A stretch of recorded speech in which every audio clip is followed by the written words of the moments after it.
សម្ដេចមហាបវរធិបតីនាយករដ្ឋមន្ត្រីរៀងវ័យបំផុតដឹកនាំប្រតិបត្តិអង្គអាចគ្មានឈប់សម្ដេចមហាបវរធិបតីហ៊ុនម៉ាណែតនាយករដ្ឋមន្ត្រីកម្ពុជាអញ្ជើញជាអធិបតីដ៏ខ្ពង់ខ្ពស់សម្ពោធដាក់ឲ្យដំណើរការខ្សែច្រវាក់ផលិតកម្មថ្មីនិងរោងចក្រដំឡើងគ្រឿងបង្កុំរថយន្ត Ford របស់ក្រុមហ៊ុន RMA Cambodia ស្ថិតនៅក្នុងស្រុកក្រគរខេត្តពោធិ៍សាត់នាព្រឹកថ្ងៃទី22ខែមេសាឆ្នាំ2025លោក Kevin Whitcraft ប្រធានក្រុមហ៊ុន RMA Group បានឲ្យដឹងថាក្រុមហ៊ុន RMA Cambodia ដែលមានវត្តមាននៅកម្ពុជាអស់រយៈពេលប្រមាណ33ឆ្នាំមកហើយគិតចាប់ពីឆ្នាំ1992ក្រុមហ៊ុន RMA Cambodia ជាក្រុមហ៊ុនផ្គត់ផ្គង់ផលិតផលនិងសេវាកម្មល្បីៗលើពិភពលោកព្រមទាំងមានអាជីវកម្មស្ទើរគ្រប់វិស័យរួមមានវិស័យយានយន្តកសិកម្មហេដ្ឋារចនាសម្ព័ន្ធដំណោះស្រាយក្នុងឃ្លាំងសេវាកម្មភតិសន្យាហិរញ្ញវត្ថុសេវាកម្មជួលរថយន្តនិងឧស្សាហកម្មចំណីអាហារលោក Kevin Whitcraft បានឲ្យដឹងផងដែរថាក្រុមហ៊ុនមានបុគ្គលិកសរុបជាង 4000 នាក់ហើយបុគ្គលិកនារីមានចំនួន 1178 នាក់និងបុគ្គលិកជំនាញបច្ចេកទេសមានចំនួន 2303 នាក់បច្ចុប្បន្ននេះក្រុមហ៊ុនបាននាំចូលនិងចែកចាយផ្ដាច់មុខនៅរថយន្តម៉ាកល្បីៗជាច្រើនដែលមានដូចជា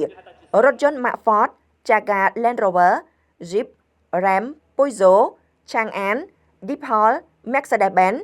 និងរថយន្តដឹកធ្ងន់ម៉ាក Fuso ជាដើម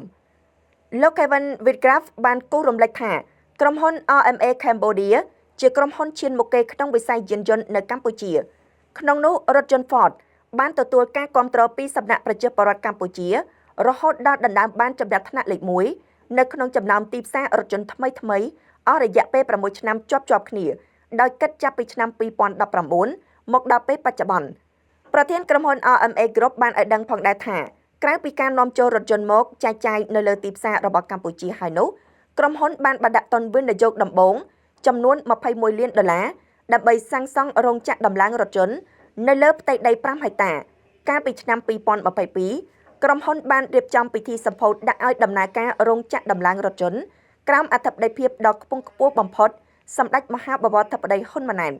ក្រុមហ៊ុនបានបង្កើតរោងចក្រដំឡើងគ្រឿងបង្កុំថ្មីបន្ថែមមួយទៀតដែលអាចផ្ដល់ឱកាសការងារបានជាច្រើនកន្លែងទៀតបន្ថែមពីលើនោះក្រុមហ៊ុនបានពង្រីកការវិនិយោគពី$21 លានអាមេរិកទៅ$26.8 លានអាមេរិកនិងបានពង្រីកផ្ទៃដីសាងសង់រោងចក្រពី5ហិកតា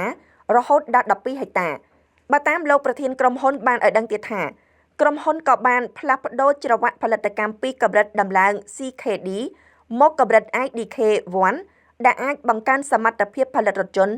លើសពី 10000 គ្រឿងនៅក្នុងមួយឆ្នាំកាន់តែពិសេសនោះក្រុមហ៊ុនទទួលបានការទទួលស្គាល់ជាអន្តរជាតិលើលេខតួរថយន្តផលិតនៅកម្ពុជា Made in Cambodia ដោយសមាគមវិស្វករយានយន្ត